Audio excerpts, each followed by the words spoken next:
Same beans, same water. Hot or cold changes everything you taste. Pour the same coffee into 2 cups. Drink one hot, one cold. They taste like 2 completely different drinks. Same beans, same water, same brew.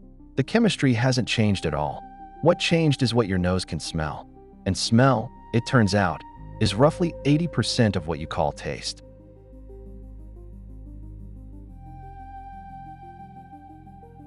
Your tongue can only detect 5 basic tastes: sweet, sour, salty, bitter, and umami. That's it. Everything else you experience as flavor. The roastiness of coffee, the brightness of a lemon, the smokiness of bacon, none of that comes from your tongue. It comes from your nose. When you put food or drink in your mouth, tiny molecules called volatile aromatic compounds evaporate off the surface and drift upward through the back of your throat into your nasal cavity. This is called retronasal olfaction. The receptors at the top of your nose then identify those molecules and send the signal to your brain as flavor. Pinch your nose shut and bite an apple. It will taste sweet, mildly sour, and crunchy. That's it. The apple flavor, the thing that makes it taste like an apple instead of generic sugar water, disappears completely. Now release your nose. The flavor floods back in within a second.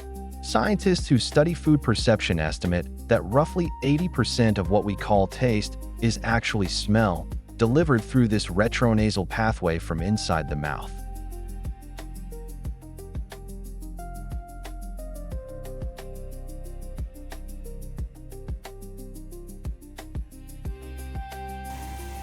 Coffee is one of the most chemically complex drinks on the planet.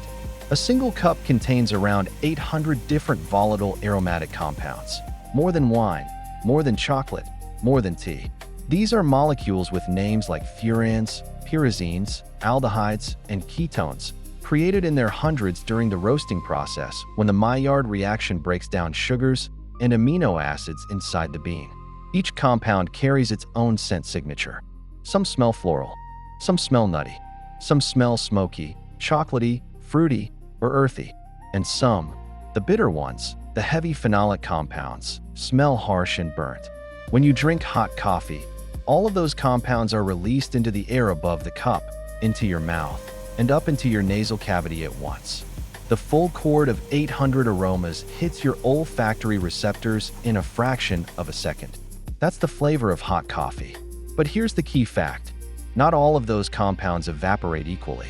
Each one has its own boiling point, its own volatility, its own temperature where it switches from staying in liquid form to floating up as a gas your nose can detect.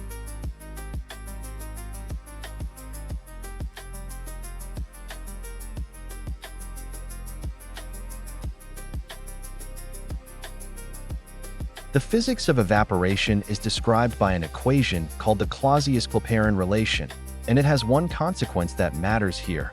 The rate of evaporation increases exponentially with temperature. A small increase in heat means a huge increase in how many molecules escape into the air per second. Above 60 degrees Celsius, hot coffee is actively releasing nearly all of its 800 aromatic compounds at once, including the heavy bitter and phenolic ones. That's why hot coffee smells so strong from across the room. Below 20 degrees Celsius, almost everything shifts. The heavier bitter compounds simply don't have enough energy to evaporate. They stay dissolved in the liquid, trapped, invisible to your nose. Only the lightest, most volatile molecules still escape, the bright, slightly sweet, fruity notes. That is exactly why cold brew coffee tastes smoother than iced hot coffee. Cold brew is steeped at room temperature for 12 to 24 hours, using time instead of heat to pull flavor out of the grounds. The bitter volatiles never have a chance to release. The acidity changes too. Hydrogen ion activity shifts only about 10% across the temperature range, but the balance between perceived sweet, sour, and bitter rearranges completely. Same beans, same water, different drink. Because below 20 degrees, half the flavor is locked inside the liquid where your nose can never reach it.